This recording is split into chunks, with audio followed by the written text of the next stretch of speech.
Dia sampai sana Kaabah tak nampak dia kata. Dia balik dia cerita kat kawan saya, "Ustaz, saya tak nampak Kaabah." Dia kata. Dia kata dia nampak macam orang tawaf tu kosong tengah-tengah tu. Macam tu dia tawaf. Dia kata, "Apa yang ada tawaf tu kosong tak ada apa?" Kata, "Tak nampak." Itu yang paling paling banyak. Kita kesian tengok mak ayah yang dah datang ke KLIA tapi flight langsung tak ada, visa tak ada. Ada satu orang makcik tu nampak Kaabah, menangis-nangis kan. Lepas tu saya cakap, "Ah makcik, depan sikit. Ni tiang makcik. Tutup. Depan sikit cik."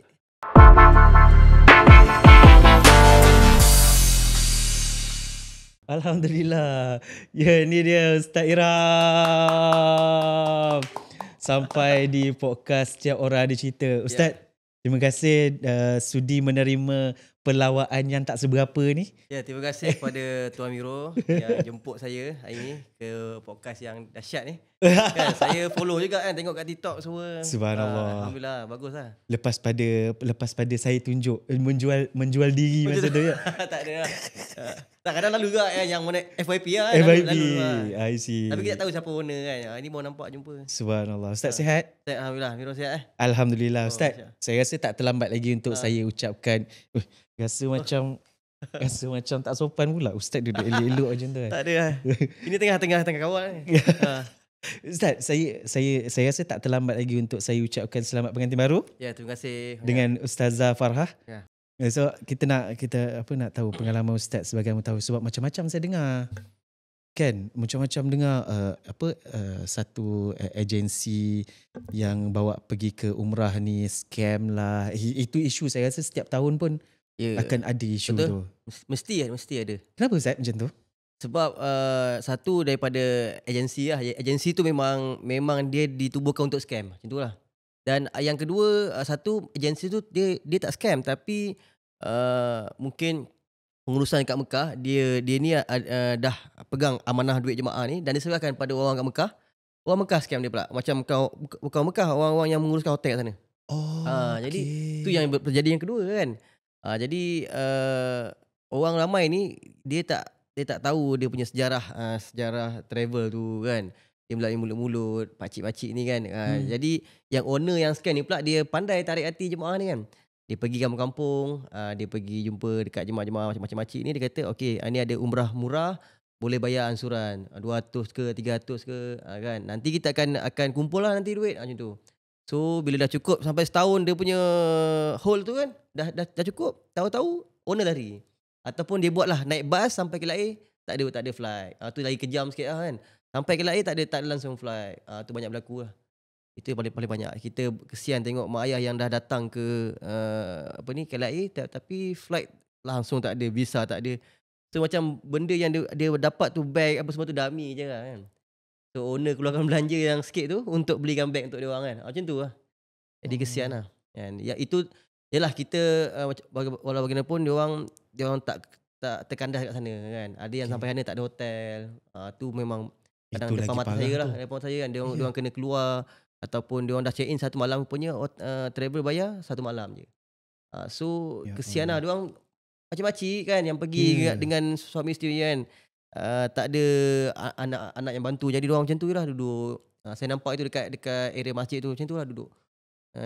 Rupanya travel bayar untuk sehari 2 hari macam tu lah. Ada juga. Ini yang Ustaz terjumpa dekat sana sendiri? Sana lah. Bukan travel yang saya bawa lah kan. Okay. So, travel luar yang travel Malaysia. Ni yang kesian lah kan. Kadang dia punya hotel kata terpaksa pindah jauh pula kan. Rupanya package tu hanya duduk dekat depan masjid 2 hari je. Macam kita manalah nak tahu kan. Macam-macam tak baca tengok ada package umrah dekat, jarak dekat. Harga sekian-sekian. Oh murah ni. Pergi rupanya check in hotel tu 2 hari je. Yang selebihnya duduk hotel jauh, kena naik bas lah ataupun naik van. Ya Allah, kesian. Sampai hati diorang buat dia? Itulah tu saya pun kadang kesian kan tengok kalau orang muda ni tak apa lagi lah kadang sebab dia boleh lah dia nak orang kata nak berjalan tu kan. Ada tenaga lagi. Pakcik-makcik ni saya tengok memang kesian, sangat kesian lah. And diorang dah ada yang yalah macam dah gadai tanah lah kan. Ada yang kumpul duit lama. Memang satu orang tu saya dengar kisah dia sampaikan dia makan pun dia catur selama berapa tahun untuk dia kumpulkan duit kan. Ini berniaga kuih kadang ada kuih. So dia makan pun tak orang kata catulah untuk kumpul duit dia setahun tu, dapatkan untuk pergi umrah. Sikit kan. Sebab dia dah teringin lama nak pergi kan. Ya. Alhamdulillah dapat pergi, tapi dah sampai sana rupanya hotel dia tak ada kan. Dia pun macam sedih menangis lah kan. Apa ujian dia selama ni kan. So kalau macam kita lah yang mana yang nak pergi cari package umrah yang tu. So apa step-step yang diorang perlu buat, Ustaz? Step yang pertama, pergi office dia. Tengok dia ada office tak. Tapi skema pun dibuat macam tu juga, Ustaz. Betul, tapi itu step pertama supaya kita nak tahu kat mana office dia pertama kan. So tapi kalau tahu pun nanti dia lari. Sebab tu kena tengok dulu kenal owner siapa. Okay. Lepas tu tengok track record dia pula. Maknanya kalau sebelum pergi office tu kita boleh tengok track record dekat Facebook ke ataupun media sosial ke apa kan. Okay. Biasanya kalau yang trusted ni, komen-komen orang semua yang okey lah. Lagi kalau dia tengok dekat Google kan, dia tak boleh padam Google tu. Dia punya review tu kan. Lepas tu bila dah tahu tu tanya mana kawan-kawan yang dalam bidang umrah ni kan. Okay. Macam contoh saudara dia pernah pergi dengan travel ni. Kau pernah dengar tak travel ni? Okay. Kata tak pernah dengar pun. Ya aku tanya kawan-kawan aku yang lain. Dia tanya. So kena banyak tanya lah. Kadang-kadang orang ni dia malah nak cari dah. Ada ni okey dah. Macam tu. So kena banyak survey sebenarnya. Okay. Lepas tu biasalah memang check dengan tabung haji lah. Itu yang paling sah lah kan. Check dengan tabung haji yang mana dia ni ada kes tak sebelum ni travel ni. Setiap travel wajib berdaftar dengan tabung haji? Tak wajib. Itu kalau untuk buat haji je. Okay. Sebab dia panggil PJH, pengelola jemaah haji ni. Ada dalam 37 sekarang, tak silap travel yang berdaftar dan berlesen. 37 je? 37 je. Seluruh Malaysia? Malaysia. So diorang ni lah yang akan menguruskan jemaah haji yang berlesen lah. Okay. Yang lain tu bukan kata tak berlesen, tapi hanya untuk umrah. Haji bukan ada tabung haji, diorang tak boleh buat. Macam tu. So bila kita tengok itu pun salah satulah, tapi tak semestinya yang tak ada lesen haji ni tak sah. Diorang pun buat juga, ada juga kawan-kawan saya yang buat. Yang tak ada PJH ni. Yang orang kata tak tipu jemaah kan. Sebab syarat dia kena macam 5 tahun tak silap.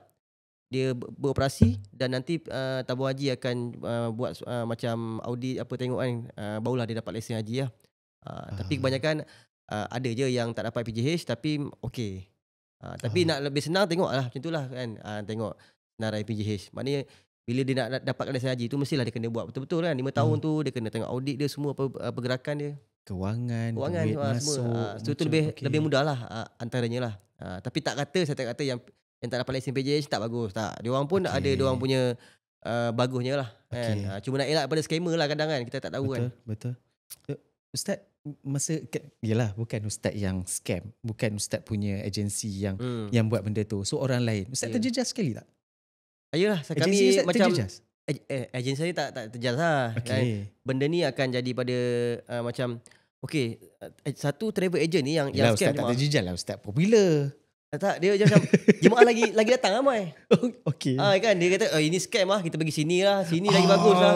So bertambah rezeki pula dekat Ustaz. Macam tu betul. Dia jadi macam kita pergi travel ni lah. Macam tu. Travel ni confirm lah kan. Macam tu kan. Macam Ustazah Farha dia sebagai ikon kan. So jadi baik kita pergi dengan Ustazah Farha lah macam tu. Tapi ada yang guna ikon yang kononnya dia letak gambar je pun ada, Ustaz. Ada yang macam pakai gambar je. Kadang owner pun tak tahu kan. So dia scam macam tu pula kan. Itu memang tu dia yang orang kata lagi dahsyat punya scam lah kan. Sebab kenapa sampai dia orang berani macam tu? Masyuk Ustaz? Buat umrah ni saya tak buat margin dia tak tahu lah masyuk. Tapi kalau dah kalau dah sorry lah pertanyaan saya agak celupa. Package RM6,000 contoh kan. Contoh package RM6,000, dia bayar hotel RM1,000 je contoh. Dia dapat RM5,000. Kan seorang RM5,000 untung dia profit itu dia. Scam. Scam lah.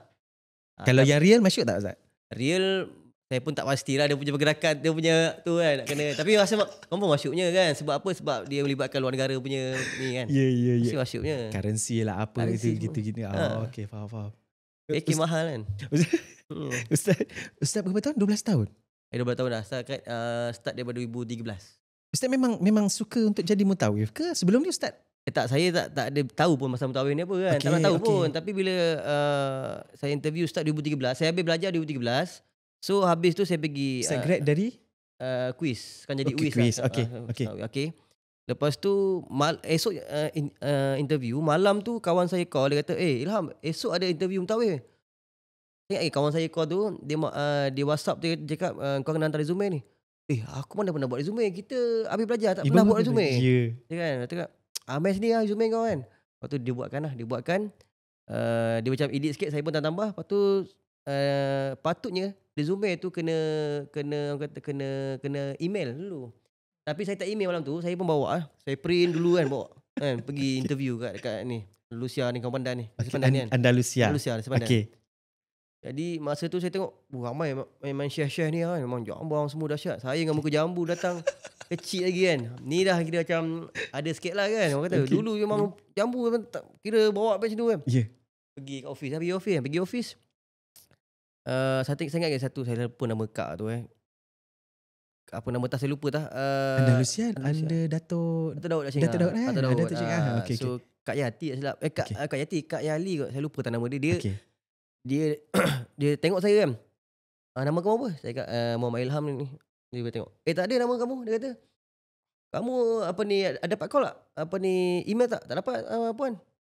Mana boleh datang? Yang datang ni semua dah terpilih. Saya kata, mana saya tahu puan? Saya tahu memang tadi pun baru dapat ni email Itu apa pun ni. dapat dari kawan kawan bagi ini, tahu. Ini resume pun saya pun baru buat. Panas ni puan. Baru print kan. Okay. Dia kata tak boleh ni sekarang ni macam ni. Lampu terpadam ah. Lampu terpadam. Ni lampu ni kalau panas sikit dah. Balik cerita memang ada gangguan ni. Ni ada gangguan ni. Balik cerita ada gangguan.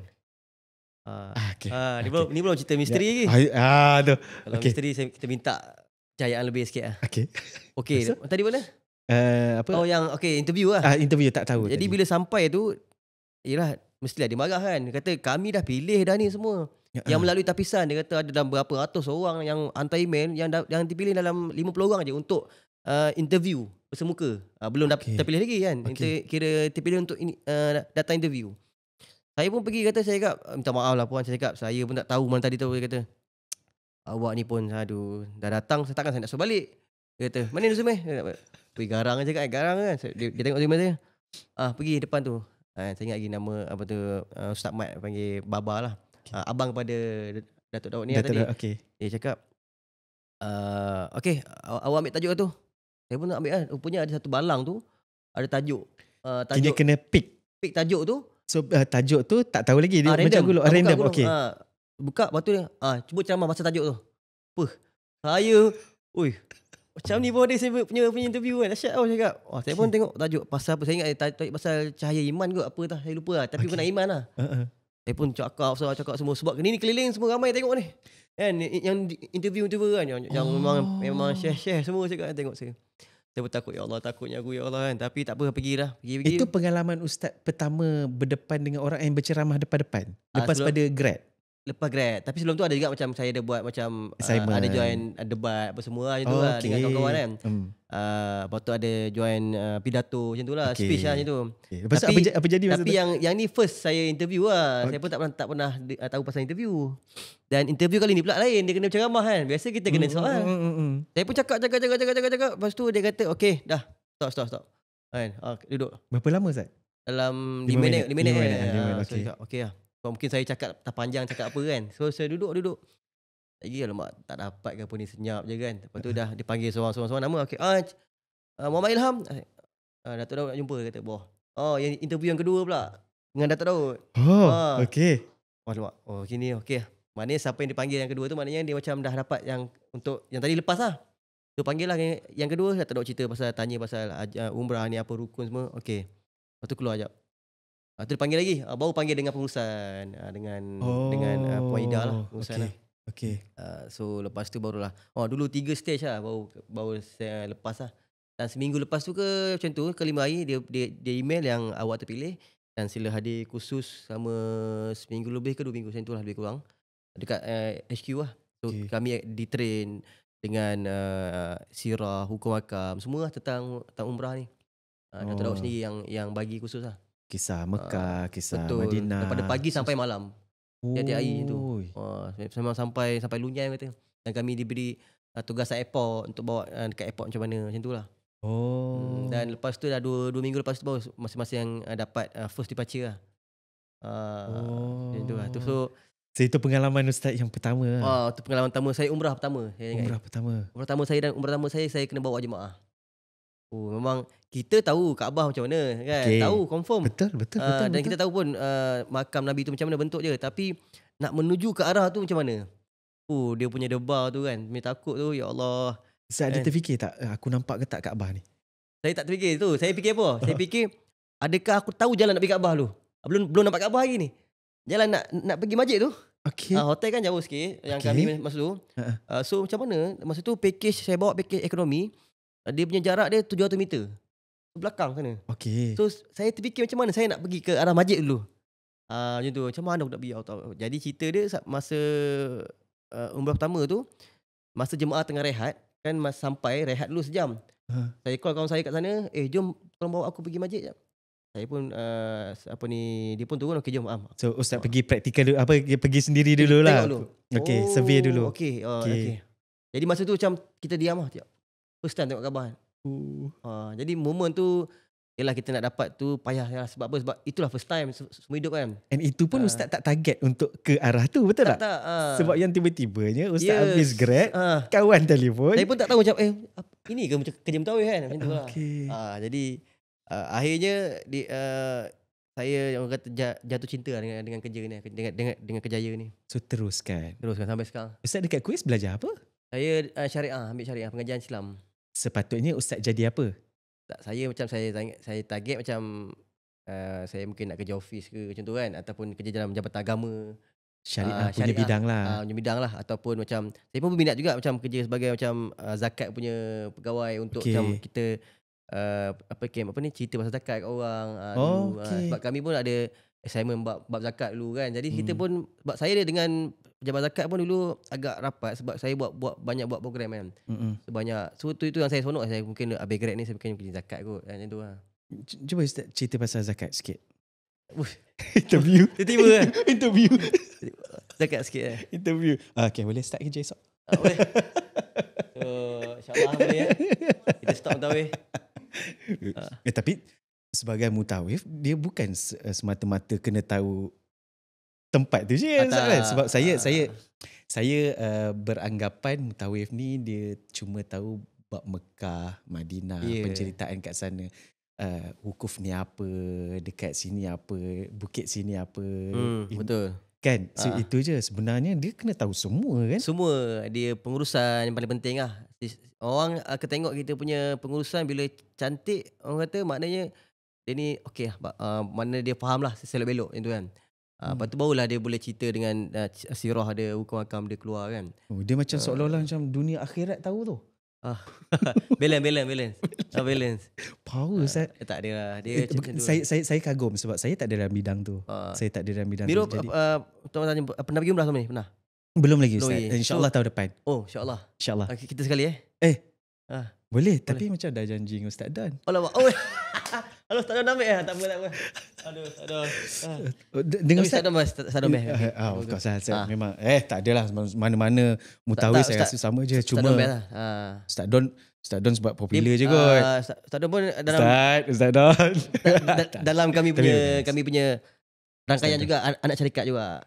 Sama juga, kami pun sama juga. Kadang dia Ustaz Don dia pergi bukan sebagai mutawif, dia ikon kan. So Ustaz Don akan ceramah, kami yang mutawif. Saya lah dengan kawan-kawan yang akan jadi mutawif untuk dia punya travel tu sebab dia anak syarikat. So nanti kot boleh jumpa kan, mana tahu kan. Kan? Mana tahu Ustaz Don pula cakap, tak apa Miro pergi dengan Ustaz Ilham, pergi dengan Ustazah Farah. Tak ada. Mana nak tahu je tak, dia kata gitu je tak. Kami mutawif sebab kami boleh bawa Ustaz Don punya travel ataupun ada beberapa travel lagi yang anak syarikat. Ustaz punya travel apa nama?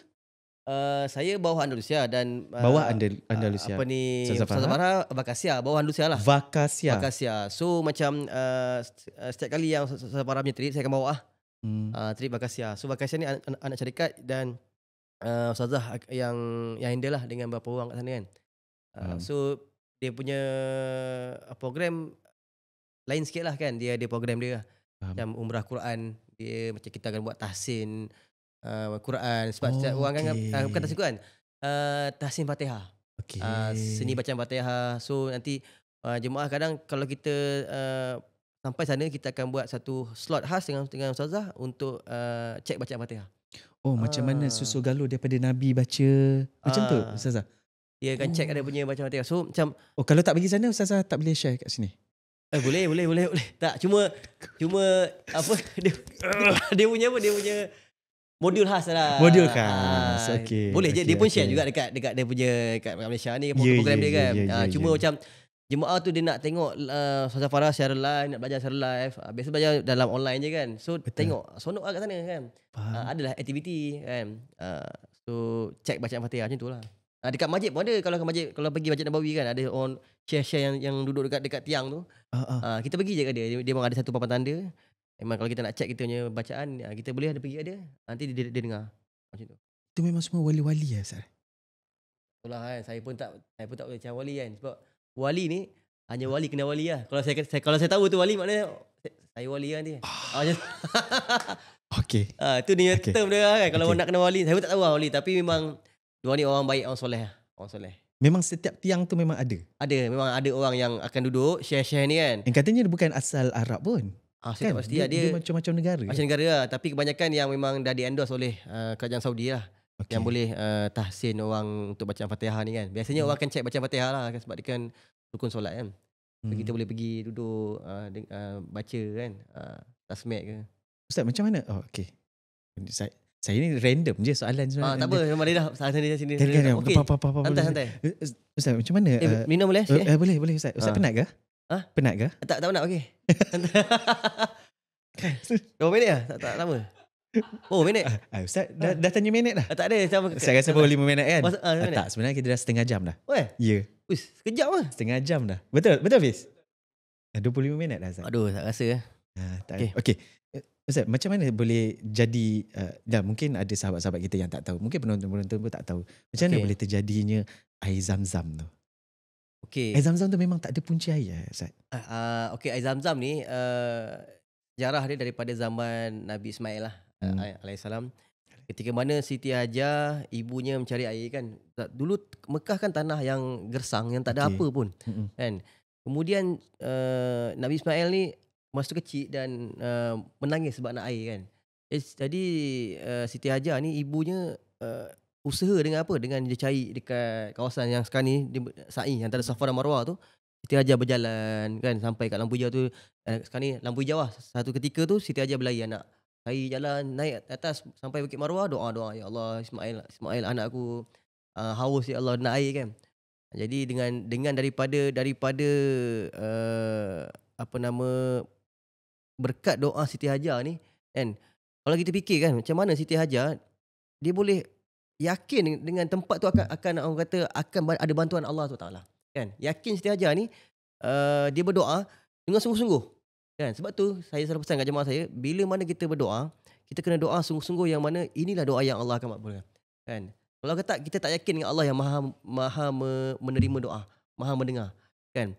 Sebab tu konsep doa ni selain daripada kita berdoa, kita sebenarnya kita mengadu.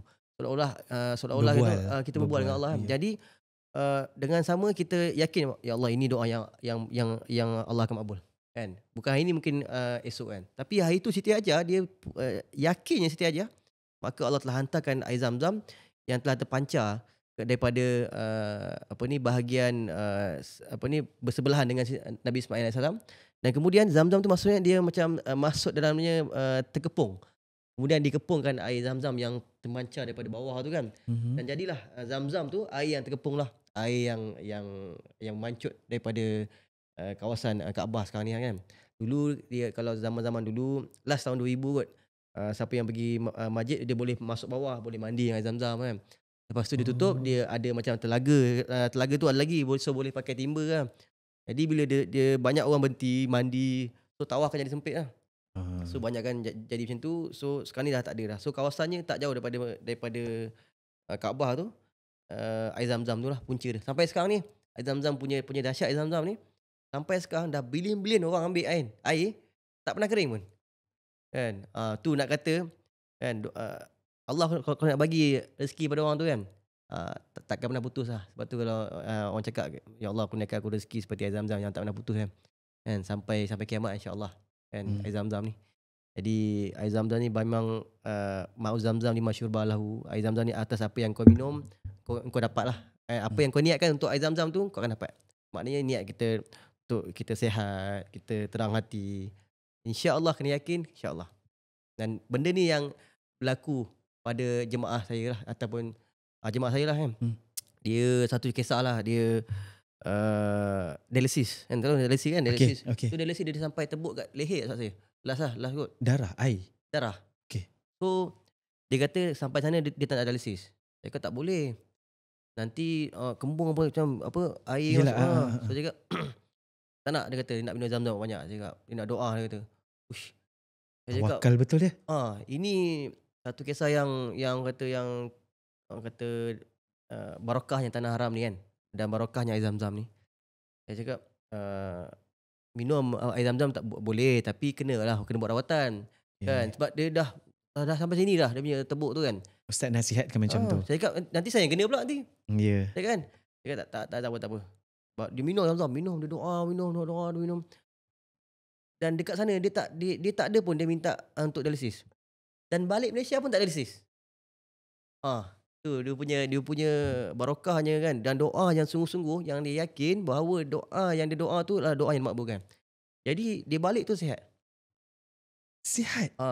jadi, Dah tak ada lagi, tak ada pergi dialisis. tak ada problem. Tak ada problem. Tapi dia bertahan kira setahun lah, lepas tu dia sakit sebab apa tak tahu, dan dia meninggal lah. So bukan disebabkan dialisis lah. Saya pun tak pasti lah dia sebab apa, tapi maknanya orang yang dialisis ni dia tak boleh tak dialisis tau. Kan? Okey. Saya pun tanya pada pakar-pakar kan, dia tak boleh dia tak dialisis. Biasanya dia akan kena dialisis lah. Sebab dia nanti dia akan darah dia punya badan akan kembung, isak nafas kan. Sebab saya biasa bawa jemaah dialisis, isak nafas. Jadi satu orang ni memang dia itulah kuasa Allah Taala pada air zam-zam tadi. Okay. Kan? Jadi air zam-zam ni sebab tu kalau kita minum kat sana dia lain rasa dia dengan kat sini. Sebab air zam-zam kat sana ialah dia kat bawah, orang atas tawaf. Jadi tempat yang barakah, yang wali-wali sedang tawaf. Umat-umat yang soleh-soleh ni tawaf dan berdoa. Bawah air zam-zam kan. So air yang telah yang orang kata mendengar doa-doa dan baca-bacaan Quran dan solat, orang solat atas, masya-Allah. Lagi kat tanah suci kan, air yang barakah kan. Dan Nabi pun sebut bahawa minum air zam-zam ni apa yang kita niatkan, kita akan dapat dia punya keberkatan tu. Air zam-zam dengan air ludah Nabi lain ya? Lain. Itu telaga lain. Itu telaga lain. Itu banyak telaga lah yang Nabi ludah. Ada cerita Ustaz? Cerita mungkin ada orang yang sebab katanya air ludah Nabi ni boleh sembuhkan juga. Dia kalau dalam kitab itu saya baca dengan Al-Fadil, ada guru kami namanya Ustaz Azim. Dan kitab tu dia Nabi meludah, bukanlah Nabi meludahkan dengan Nabi buat perbuatan yang ludah macam kita tu. Tak. Okay. Kita mungkin kalau kadang kita cakap ludah semua fikir tu. Kita fikir okay. Macam tu Nabi ludah. Tak, Nabi minum air dalam cawan kan, daripada telaga tu Nabi tuang balik air tu, Nabi tuang balik ke dalam telaga tersebut. Dan menandakan bahawa air tu yang bercampur dengan orang kata air liur yang berkat lah daripada Nabi SAW. Antaranya telaga Izi kan, yang dulunya macam dikatakan masin kan, maka bercampur dengan Nabi SAW, maka dia jadi air yang sedap lah. Masuklah air yang berada di telaga Syifa di Badar, yang mana telaga tersebut digunakan untuk mencuci luka-luka sahabat-sahabat yang balik perang Badar. Dan air itu juga dipanggil sebagai telaga Syifa sebab apa? Sebab dia menjadi ubat pada orang-orang yang balik perang Badar masa tu. Telaga ni banyak kan? Banyak, sangat banyak. Ada dekat Madinah tu ada 40 buah telaga yang berkaitan dengan Nabi SAW. Kata guru kami Al-Fadil Habib Muhammad Amin bagi tahu ada 40 buah telaga dan 20 buah masjid yang perlu kita tahu dekat Madinah. Dan saya pun tak habis explore semua. Saya baru dapat dalam 40 buah masjid, 20 buah telaga. So 20 buah telaga ni saya buat explore dalam separuh, baru dalam 10 ke 11. Yang lain tu ada yang tak boleh masuk sebab tutup, kawasan sendirian, dan ada yang dah di kampus lah, memang tak keluar air. Gitu lah. So dalam masjid pun saya explore dalam 20 lebih baru. Tak sempat lagi sebab saya banyak bawa jemaah. So nak pergi sendiri tu payah. Melainkan kami dulu pergi sendiri dengan guru-guru, dengan Ustaz Ahmad Saludin, dengan Ustaz Lufi, Ustaz Abdul Azim, yang mana mereka ni yang antara pakar-pakar sirah yang bawa kami lah sebenarnya. yang mutawif ni kan. Sebab kami kena refresh balik kan. Sentiasa kena refresh.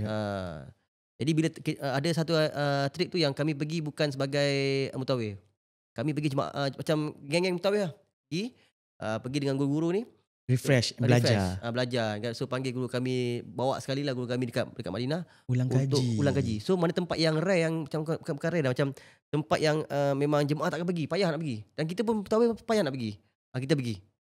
Contoh dekat makam bonda Nabi dekat Abuak tengah-tengah padang pasir antara Mekah Madinah tengah-tengah. So tu yang dapat saya pergi. Lepas tu pergi ke Khaybar 400 km juga tu. Lepas tu pergi ke mana lagi banyaklah tempat-tempat macam Badar kan dulu kita payah nak pergi. So bila dapat tu kita pun dapat cerita dengan jemaah dengan lebih orang kata faham apa yang kita nampak kan, berbanding kita hanya baca buku kan. Dan bila kita sampai ke tempat tu kita tahu ini tempat dia, dan kita pun tengok daripada satu buku tu memang dia ada peta dia. Inilah tempat dia. Tempat yang mana balik pada haji Nabi singgah dekat nama tempat tu, Ghadir Hum. Boleh imagine So kita boleh cerita jemaah tu, hari tu saya pergi kat sini kan, dekat tempat ni selepas saja Nabi balik pada haji, Nabi ada satu lagi tempat yang Nabi kumpulkan sahabat. Nama dia Ghadir Hum. Kan Nabi panggil sahabat yang dah jalan dekat depan, Nabi panggil sahabat yang lambat ke belakang untuk kumpul. Nabi nak bagi amanat, Nabi nak bagi tahu masa tu lah Nabi angkat tangan Sayyidina Ali macam tu lah. Nabi nak bagi tahu ini lah kan. Tu kisah yang tu berlaku dekat tengah-tengah ni. So bila kita jalan tu kan, jalan dalam bas, Nabi dekat kawasan ni lah Nabi. Jadi jemaah sana, okey. So, kita kena bayangkan sirah ni, kita nak cerita, kalau cerita ikut buku kan, nanti kadang jemaah ngantuk kan, tidur. So bila kita bayangkan, kita suruh jemaah bayangkan kita tempat ada dekat ni. lokasi. So macam tu lah yang teknik penceritaan sirah yang bagus untuk tarik hati diorang. Ada benda-benda pelik tak Ustaz? Ni masuk yang mistik tadi ni. Lampu pintu. Sila kita bagi merah sikit cahaya belakang. Ada ni tak? Studio ada asap ke? Ada. Asap yang mana ada asap? Asap vape Ustaz dia kata. Asap vape jangan. Tak gurau. Ada ke Ustaz? Misteri Sebab yalah dekat sana kan tanah yang bila kita salah cakap pun dandan tu Allah akan kenakan. Ada yang jemaah yang kena macam tu juga Ustaz. Betul ada. Ada tak benda-benda yang misteri? Sebab sebelum ni pun sementara Ustaz nak fikir mungkin banyak sangat tu. Mungkin banyak sangat tu. Mungkin sebab saya ada dengar yalah dekat sana pun sampai ada orang kena rasuk pun ada. Orang bercerai-berai pun ada Ustaz. Orang pergi sana semata-mata nak pergi bawa balik jin pun ada. Ya betul. Minta maaf cakap lah kalau kat yang mana yang ada ni. Sorry. So itu ada yang macam tu. So satu pemahaman yang perlu kita terapkan pada jemaah. Sebab jemaah kadang takut, aku ni banyak dosa, sampai sana aku takut nak azab lah, kenapalah kan. Itu satu. So tempat di sana, kita pergi sana bukan tempat yang Allah untuk azab hambanya kan. Allah tak jemput hambanya untuk datang untuk diazab kan. So kadang orang takut, apa yang dosa lah aku sampai sana kan, nanti habislah aku kena petir lah, apa takut. Semua takut. Aku tak nampak Kaabah. Tak nampak Kaabah kan. Ada satu orang makcik tu tak nampak Kaabah, menangis kan. Lepas tu saya cakap, makcik depan sikit, ni tiang makcik. Tutup depan sikit je. Oh ya Allah. Tiang halang. Macam mana nak nampak makcik? Dah tiang kat depan. Makcik duduk depan tiang. Saya bercerita belakang tiang makcik. Ustaz, saya serius dengar ni. Tak tu Ustaz contoh. buat punchline. Tak. Dia saya pun seram juga masa tu. Ya Allah. Ustaz tak nampak ni. Apa yang aku nak buat ni? Cik depan sikit. Nampak. Okey. Cik, tak mau cik. Tepi sikit cik. Ni ganggu tiang. Okey. Tu salah ada sikit tiang. Dalam masjid banyak tiang. Kalau nanti kan pergi banyak tiang. Ya betul. Dan paling satu soalan yang paling payah saya nak jawab adalah tiang dalam masjid lah. Ustaz, ada tak sejarah pasal tiang ni?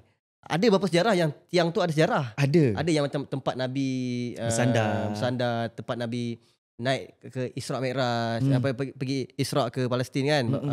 Ada tempat Nabi yang kalau dekat Madinah tempat Nabi bersandar. Tapi itu tiang-tiang yang memang kita dah kena pasti dan memang ada tanda kadang. Tapi dekat masjid terutamanya masjid Nabawi lah. banyak tiang kan. So jemaah tanya kan, ni tiang ni apa maksud sejarah dia? Kalau Saya pun tak hafal lagi tiang-tiang ni kan. Tapi letih lah kalau dah tanya satu-satu tiang. jawapan saya ada jawapan. Oh, ada? Ada. Apa dia? Dia kata, ini adalah tiang di antara tiang-tiang Masjid Nabawi. ha. Betul tak? Itu jawapan yang tepat. So tiang ni lah yang dipanggil sebagai tiang Masjid Nabawi. Itu jawapan tepat Sebab tu, Ustaz. yalah jemaah ni seronok bertanya. Sebab tu bila kita cerita sirah, so jemaah dia akan seronok dan dia akan menghayati dan nak tahu lagi apa lagi. Kan, apa yang dekat Madinah. Jadi itu yang kita nak kan, jemaah macam tu kan. So jemaah dia seronok dengan sirah. Sebab saya tanamkan jemaah hari-hari kita mesti dengar sirah. Mulai hari ni saya cakap kan, sampai dekat Mekah ke Madinah hari pertama ni, kita kata azam, ya Allah aku azam, hari-hari aku nak dengar sirah. Macam tu. So dia bila dah masuk dalam minda, hari ni aku tak dengar sirah lagi. Mana aku nak cari sirah ni? Dia tanya lah ustaz macam tu. Okey. Tu yang kita nak kan. Tu yang best tu. So balik semula mistik tadi, Ustaz. Oh, tahu jauh saya. Okey. Apa? Mistik kan. Baik buat mistik ni sana. So bukanlah mistik, kini pengalaman ustaz. Ya, so mistik ni banyak sangat macam-macam kan sana. Banyak. Banyak lah. So macam kita tak nafikan kat sana pun ada yang kena rasuk kan. Ada. Sebab saya tahu mungkin amalan ke kan. So saya ada berjumpa dengan jemaah ni kan. Kadang dalam grup tawih pun kadang kan ada je macam mohon bantuan kan. Red alert kata. Okey. Asal ada jemaah kena rasuk, minta bantuan tawih yang pandai ruqyah ni. Macam tu.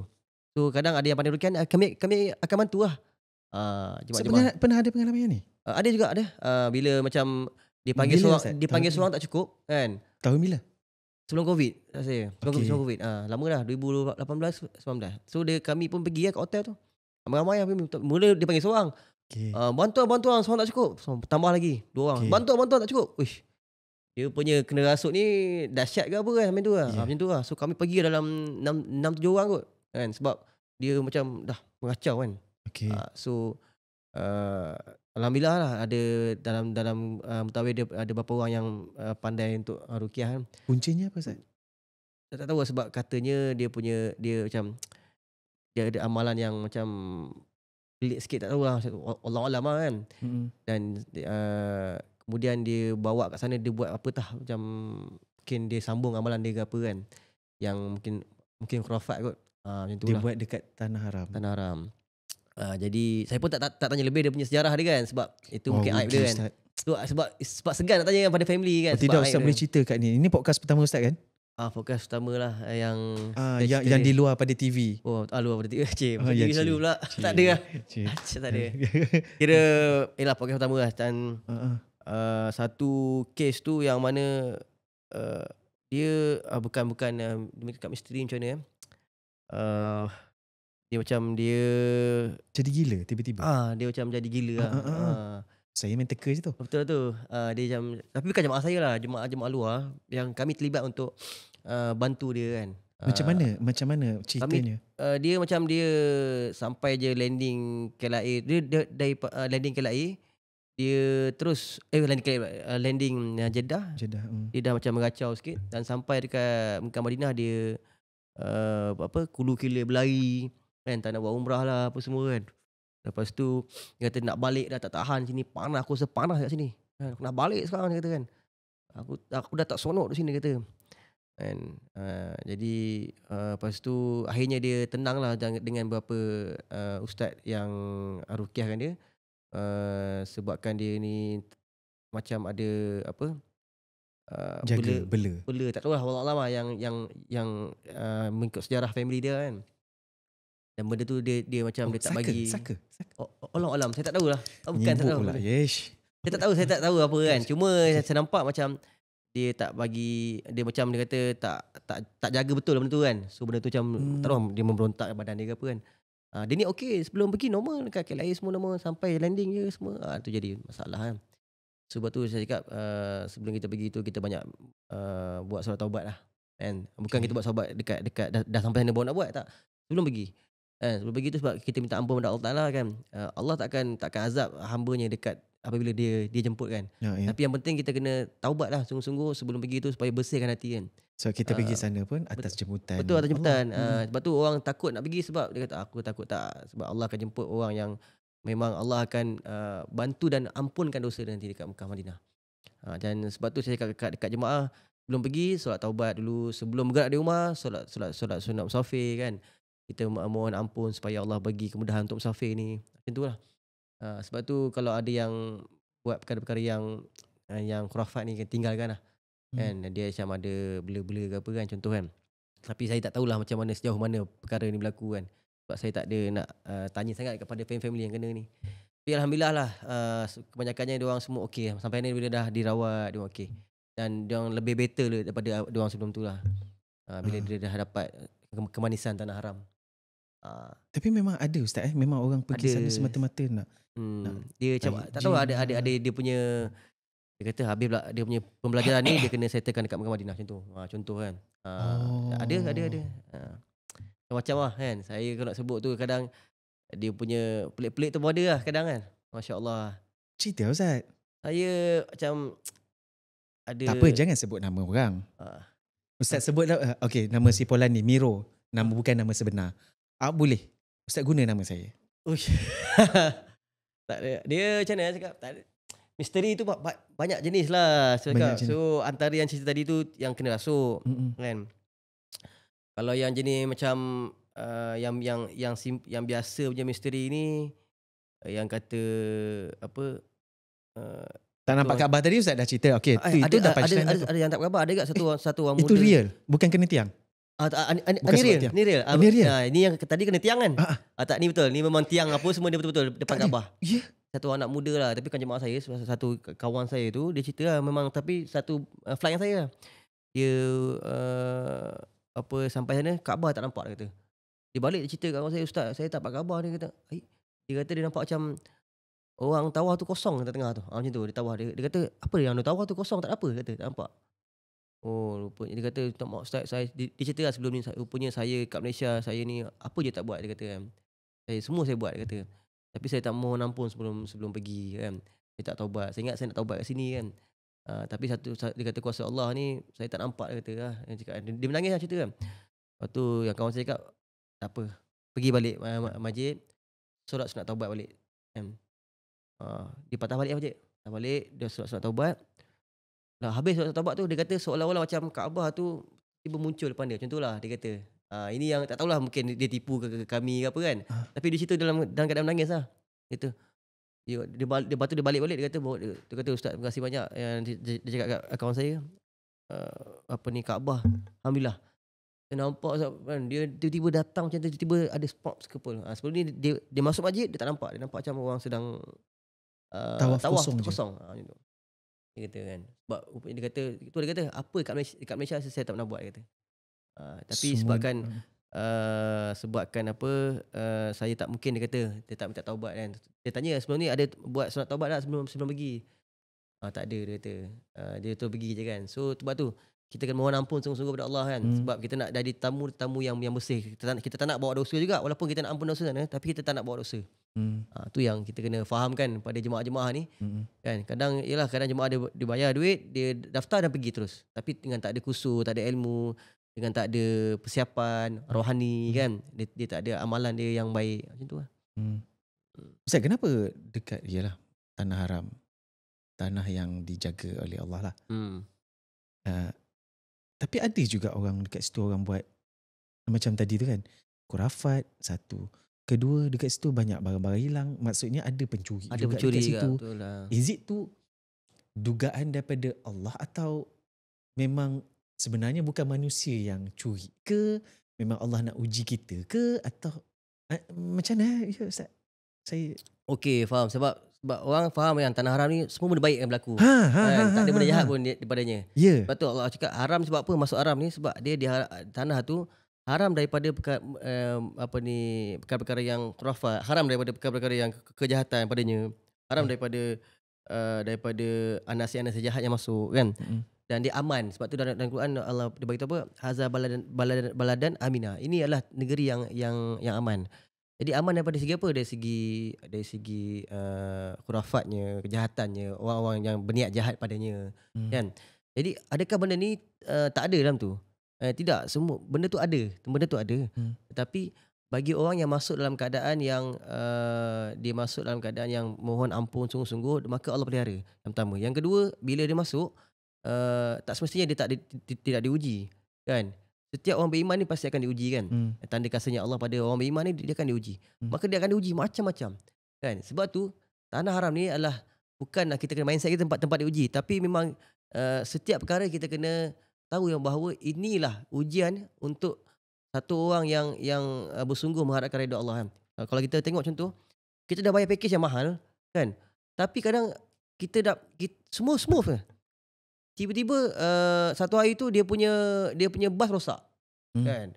Padahal kita dah macam ni lah, tapi ujian daripada tu. Sebab apa? Sebab Allah nak uji dia, kan. Allah nak uji hamba dia macam mana tahap sabar dia kat situ. So orang kata aku pergi tanah haram tak semua perfect lah. Tak perfect, kan. Bukan nak kata tanah haram tak perfect, tapi diri kita yang tak perfect, kan. Tahap mana kita nak tahan uji itu, diuji macam-macam. Lagi-lagi kalau musim haji, kan. Musim haji adalah satu perkara yang perlu kita tahu. Kita kena tahan sabar dan tahap redha tu kena tinggi lah. Memang dahsyatnya lah, kan. Berapa ratus juta orang pula kat macam situ. saya, kan, saya cakap kat jemaah sabar banyak, tahan ni. Tapi bila kita menghadapi situasi kat Arafah, panasnya dengan orang ramainya, kita nak marah orang tu ada. Cakap, baru kita tahu susahnya kita nak sabar ni. Tapi bila kita sabar sungguh-sungguh, kan, sebab apa? Kita nak dapat keampunan Allah dan syurga yang siapa yang balik daripada haji yang mabrur, tak ada balasan yang lain melainkan syurga, kan. Allah cakap maka nak dapat syurga bukan mudah, kan. Perkara yang bukan kita nak buat main-main, kan. Takkan kita masuk macam tu je, kan. Kita kena diuji, memang sungguh-sungguh diuji, kan. Jadi haji mabrur dan umrah yang makbul, yang diterima Allah tu memang padanya ada kesabaran dan kesyukuran lah, kan. Dan selain daripada itu, kita selama tu dengar Nabi berperang masa bulan puasa. Ya, betul lah. So masa tu kau rasa lah macam tu, kan. So macam tadi Mio kata yang ada mencuri kat sana, kan. Kita pun pelik, kan. Kadang dekat Mekah ni dia mencuri, kan. So yang mencuri tu ada orang-orang yang orang kata lemahnya iman lah bagi mereka, kan. Yang dia tak salah pada tanah tu lah. Tanah tu keberkatannya tidak akan terkurang pun dengan pencuri-mencuri ni. Dengan Kaabah juga, kebesaran Kaabah tu, kata Maulana Lutfi bagi tahu itu, kan, kebesaran Kaabah ni tak akan kurang walaupun sekitar Kaabah tu penuh dengan bangunan-bangunan yang tinggi berjuta ni. Tapi Kaabah petak sedikit pun tak mengurangkan kebesaran. Sebab tu pencuri ni pun sedikit pun tidak mengurangkan kebesaran ataupun keberkatan tanah-tanah haram ni, kan. Dia orang punya diri yang menyebabkan dia orang yang rugi. Sebab tu Abdullah bin Abbas radhiyallahu anhu bagi tahu bahawa bagi mereka yang melakukan dekat Mekah kebaikan 100,000 kali ganda pahala, kan. Memang confirm Allah cakap. Dan kita jangan lupa bagi mereka yang melakukan kejahatan 100,000 ganda balasan juga pada mereka. So macam kita kat Malaysia kita buat satu kejahatan, satu je balasan. Kat sana buat satu balas 100,000 contoh. Tapi bila kita buat baik, buat baik Allah bagi 100,000, kan. Sebab Allah Maha Adil, Allah sangat adil, kan. Jadi buat apa kita nak kena buat mencuri, kan. Sebab orang yang lemahnya iman lah, kan. Bagi saya lah, lemahnya iman lah yang dia buat kejahatan kat sana, yang dia mencuri sebagainya, kan. Itu biasa je lah yang mencuri tu, memang dah banyak pickpocket. Pickpocket dah banyak. Lagi kalau dulu macam bila balik masjid tu tengah ramai tu, kadang beg kita dah putus hilang, kan. Rupanya dah kena gunting, kan. Tak sedar. Tengah sesak ni balik jalan raya kat luar tu, sesak ramai ni balik solat tahu hilang, kan. Sebab apa? Sebab kita dah berhati-hati pun, kan. Dah cuba berhati-hati. Sebab tu saya pesan macam mana pun jemaah jangan bawa duit yang banyak. Pergi masjid bawa 10 rial ke 20 rial ke, kan. Kad IC tinggal, janganlah dia tak tanya IC dah sana, kan. Tapi saya dengar kalau orang yang pergi sana umrah dia bawa duit banyak sebab nak shopping. Tapi tinggal dekat hotel. Tinggal kat hotel. So shopping je. Okey, nak shopping hari ni, okey aku balik hotel jap. Tukar baju jap, kan. Takkan shopping tak pakai telekung. Memanglah dia orang shopping pakai telekung, kan. Tapi tukar jap. Okey, bawa duit banyak. Saya pesan jemaah paling banyak jemaah nak bawa pergi masjid 50 rial. Sebab sebelum ni pengalaman jemaah-jemaah hilang duit ni kadang banyak. Banyak 2,000, 3,000 tu standard. Jam belah-belah ribu ni masa tengah cium Hajar Aswad tu, kan, putus. Balik, kan, saya cakap, dia cakap, Ustaz, jemaah saya punya jam hilang, Ustaz. Tadi masa tengah cium Hajar Aswad. Tak apalah. Saya cakap, kan, ni mungkin Allah nak uji saya kot, dia kata, kan. Saya cakap, dahsyat lah, cakap. Kan, dia mungkin dia banyak duit kot, kan. Jam dia kata jam saya beli dalam 20,000 lebih, kata. Tapi ni kot mungkin Allah nak uji saya. So masa tengah tahu cium Hajar Aswad tengah ramai, kan, putus hilang tak dapat apa. Tapi macam tu sepatutnya cakap nak cium wajah aswad ke apa ke yang sana handphone jangan bawa semua lah. Sebab kadang dia apa Oh, kadang tu boleh. terputus. Tu. Ya Allah. Macam-macam lah Ada kalau ya? nak tengok kan kat dalam Ya, masjid tu. betul, betul. Hilang handphone tu kadang tapi insya-Allah lah kalau kita cicir tu dapat jumpa balik kadang. Oh ya? Ada juga Kalau kes tercicir. kes tu banyak juga kadang jemaah cicir beg sling bag kan. Ada tak Ustaz jemaah yang dia hilang, lepas tu dia doa, tu jumpa balik? Ada. Ada? Ada. Dia ada Kena pickpocket, lepas tu dia jumpa balik orang tu datang jumpa tak balik. dia Ada tak yang macam tu? yang jemaah saya sendiri dia tak jumpa balik dia kita pergi ke lost and found lah macam tu. Oh. Dah lepas 3 hari okey. kot kami pergi lost and found dah 2 hari tak ada. Lepas ni dah hari ketiga pergi ada dia kata ada orang hantar tadi. Alhamdulillah tak terusik pun lah kad dia duit dia. Tu masya-Allah. Wah so berapa lama dia pegang tu kan? Ya. Mesti dia fikir Tu. nak ambil orang tu dah ya Allah dah hantar kau. Letak balik. Betul. Dia dah nak mungkin dah nak touch lah pakai kad dia. Lapik tangan. Lapik tak boleh. Tak boleh. Tak boleh. Jadi Betul 3 padahal hari. duit banyak ni kan ibu-ibu tu dalam berapa ya. Satu baru ni saya duit rial dia dalam 2,000 rial dekat dalam 2,300-2,400 ringgit dengan duit Malaysia dia dalam 2,000 ringgit. Tebal ni duit tu dalam uncang. Dia tinggal kat hotel. Dia pun dah pergi Mekah, masa tinggal kat hotel Madinah. Lepas tu cek balik orang hotel kata ada. Dia simpankan. So tu memang nasib baik kat hotel. Kalau kat luar tu kita tak tahu macam mana kan. Betul. Sebab dia tak tahu nak bagi siapa nanti kalau duit tu sebab dia duit semata kan. Betul. Fiz ada soalan? Ustaz Hafiz ni banyak soalan. Saya Tak apa Ustaz, tak apa Ustaz. Ustaz tak sedar ya ada kamera? tak tahu lah, tak pasal. Saya ingatkan tengah sembang ni. Tak apa Ustaz. Tak apa Ustaz, tak apa. Ustaz untuk Tak takut ni. Itulah tu cakap. Ustaz apa Ustazah di Wotan ni? Kaki. Cinta. Kaki. Yelah kita santai kan. Kalau kat TV Betul. program macam ni lah kena keras. Keras ya? Kalau macam ni dia dah santai sikit. Santai. Sonok sikit. Biasa. Ustaz, untuk nasihat, yalah saya insya-Allah Ustaz doakan saya pergi ke umrah tahun depan. InsyaAllah. Best. Tak. Jangan doa terbakar. Jangan doa terbakar. Tak, kita pergi musim sejuk. Tak terbakar. Tarikh dia antara tarikhnya? Tadi bulan 12, 1, 2. 12, 1, 2. Itu memang kalau 1 tu kemuncak sejuk lah. Oh, kalau macam tu ada orang Tu dalam 8 Celsius. Kalau dulu Ustaz, saya fikir tu saya nak pergi Jepun je. Apa? Itu kan musim sejuk kan masa Betul. tu. Jepun saya pergi pun bulan 2, bulan 3 tu memang sejuk lah. Sejuk. Best lah. Sekarang ni saya dah tukar mindset saya. Mindset. Ustaz kata pergi umrah lah tiap-tiap tahun insya-Allah amin. Kena azam lah. Tiap tahun kena azam siapa yang pergi umrah ni kan. Atau haji ni duit dibelanjakan kan. Ni bukan kalau kita bayar zakat kita pun dapat orang kata return balik. Tak dunia pun akhirat dapat kan. Dan sama juga umrah, kita belanjakan duit untuk umrah, apa yang kita belanja ni Allah bagi balikkan dia. Dan Imam Nawawi cakap apa? Sampai 10 kali ganda Allah gandakan. Dan kita Idah bagi tahu bahawa orang yang balik umrah haji takkan apa-apa gerdana. Allah bagi tahu. Sebab tu kadang kita pelik orang balik umrah ni tak lama tu dia pergi balik kan. Dia azam dia tak tahu. Ada je rezeki. Ada satu makcik tu dia jual kuih je. Kan? Hidup dia dia akan cuti bulan puasa sebulan untuk tak jual kuih ataupun meniaga selemak ni dia untuk dia pergi umrah. Dia duduk sebulan dekat Mekah Madinah. Allah. Dahsyat tau. Sebulan orang dia tiap tahun macam tu. Tak ada. So orang tahu dah dia masa bulan puasa tak ada dah kuih dengan nasi lemak dia. Best. Dahsyat. Tapi jual tu je. Jual tu je hidup. Macam mana kalau fikir secara logik cukup tak cukup tu, kan orang kan nak pergi umrah, aku tak cukup lagi ni. Kalau nak fikir cukup tak cukup, betul. Jual kuih, logiknya setakat mana sangat? Betul. Lepas tu duduk bukan 12 hari punya package. Sebulan. Pergi sebelum Ramadan, sehari sebelum Ramadan, balik pagi raya biasa. Saya cakap, "Uish, ada orang macam ni." Saya cakap, "Makcik kerja apa makcik kan?" "Tak ada, saya jual kuih je depan rumah." Satu kuih dia RM50 kot. Mungkin sebab tu orang cakap pergi haji balik lagi. Tak ada makcik. Bukan. Dah gurau cik. Dia memang selalu pergi lah. Itu jemaah saya. Padu subhanallah. Macam lah kan orang kan jumpa. Nasihat untuk yang pergi kalau nak pergi ke Tanah Haram.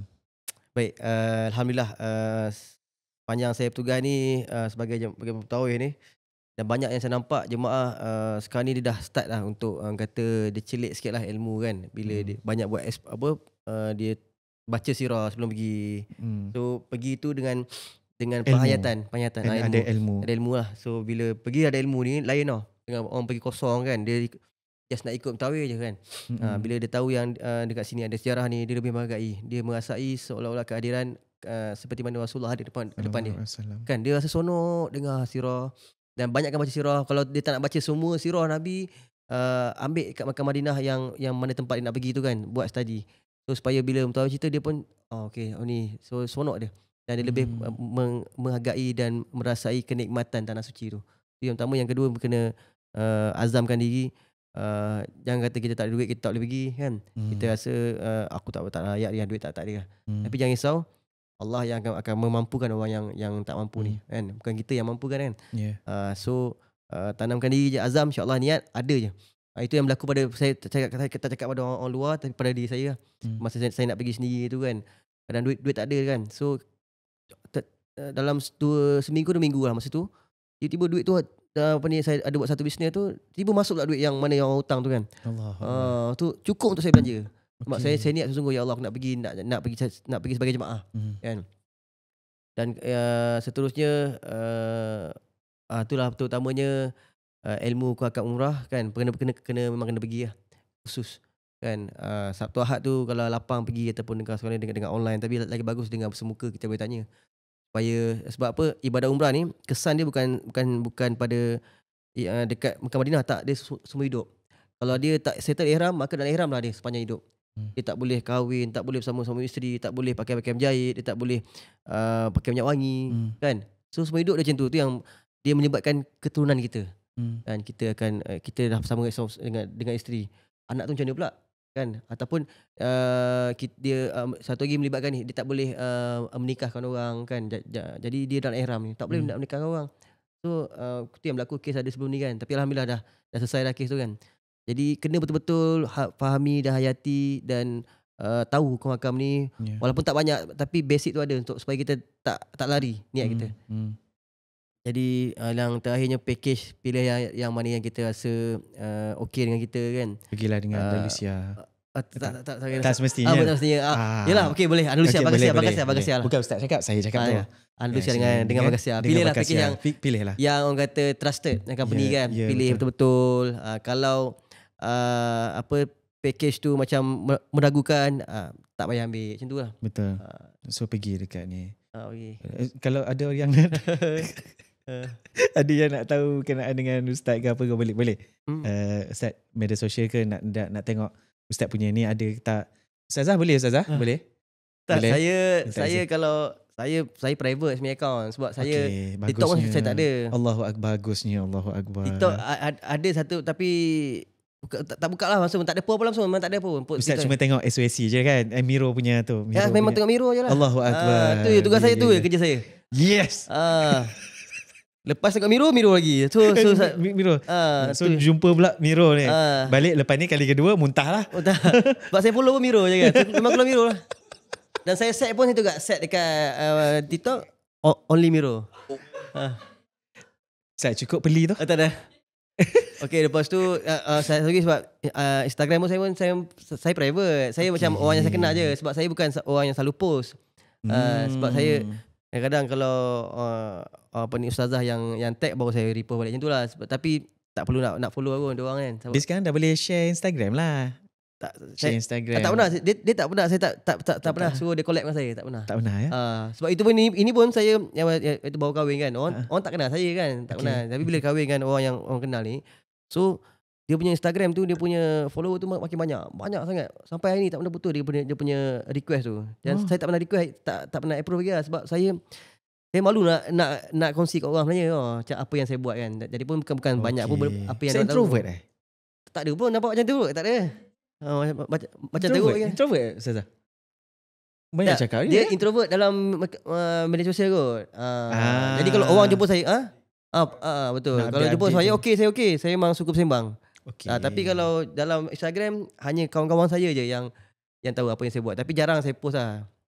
Sekadar macam raya, gambar raya tu lah. Lepas tu dia kata post lah satu gambar kan. Lagi kalau macam Itu gambar him. Itu him perempuan. saya pun kat gambar-gambar kan. Tapi macam kalau collab jangan cakap habis nanti banyak mana pernah collab. Walaupun gambar kahwin tak pernah collab. Saya cakap jangan collab gambar kahwin. Kenapa? Ustaz ada rahsia apa-apa ke? Tak ada rahsia. Tak ada. Dan all access saya bagi dia. Cumanya bila macam orang ramai nak tahu siapa kan. Saya cakap Siapa ramai ni? sangat saya cakap kan. So saya minta maaf lah kepada yang follow kan. Saya bukan siapa-siapa lah kan. Tak ada siapa, tak ada apa yang nak tahu kan. Patutlah Ustazah Farhah tak ada lah sebab tak ada apa yang istimewa untuk saya yang nak ditahu orang ramai. Tapi orang nak tahu Ustaz dah berkahwin dengan seorang selebriti. Betul. So Ustaz kena ready lah benda-benda macam tu. Sebab tu saya Ustaz ni kenapa? tak betul. Tapi diorang boleh nampak je saya dekat post Ustazah. Memang ada lah. saya pun kena masuk juga kadang kan. Dia tarik sini lah sikit gambar sikit kadang saya tak apalah. Kadang masuk sikit live dia. Boleh lah selit sikit kan. Tapi benda tu memang saya kena join juga nanti kan. Sebab apa yang wife buat contoh mengaji kadang saya pun akan support juga. So memang kena masuk juga dalam dunia ni sebenarnya. Tapi kita macam mana kita nak kata macam mana nak biasakan dengan dunia ni macam mana tu kena betul-betul lah. Betul. Kalau tak nanti dengan saya pula hati daripada dia. Kau hati saya pula tak kenal. Tu saya cakap dia ini cakap awak yang ni jadi PA saya cakap boleh tak? Cakap macam tu saja kan. Cakap cepat sikit PA lambat cakap. Macam tu lah.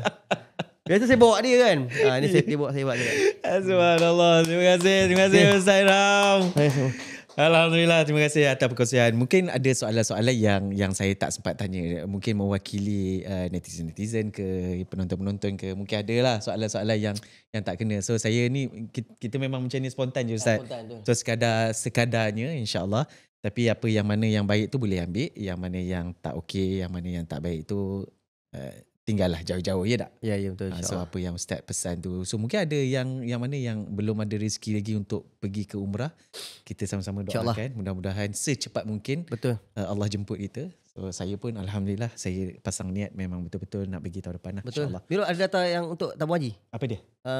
Apa ni haji punya ni? Dah daftar. So Alhamdulillah. Itu yang penting ni. Saya pun yang tu kalau katalah tak dapat panggilan pada sana, biasa, tak dapat pada sana pun entah itulah dah. Saya kena berapa? Saya 2160. Saya berapa? Yang saya hantar roh tu. Mungkin roh kita satu penerbangan. Saya rasa lah Ustaz. Saya rasa lah. Kalau ikutkan roh lah. Betul. Kalau jadi benda tu angka je kan. Betul.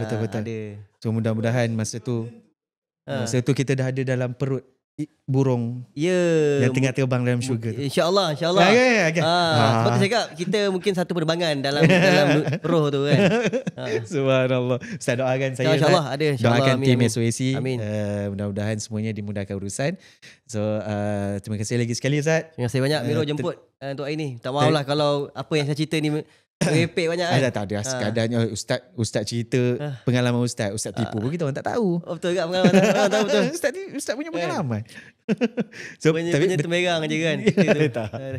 So itulah semoga semuanya dimudahkan urusan. Jangan lupa untuk sentiasa buat baik dengan mak ayah, solat di awal waktu, dan jangan lupa untuk sentiasa infak, wakaf, sedekah, zakat dan seumpamanya, insyaAllah. Terima kasih sekali lagi Ustaz. Kita jumpa lagi. Assalamualaikum warahmatullahi wabarakatuh.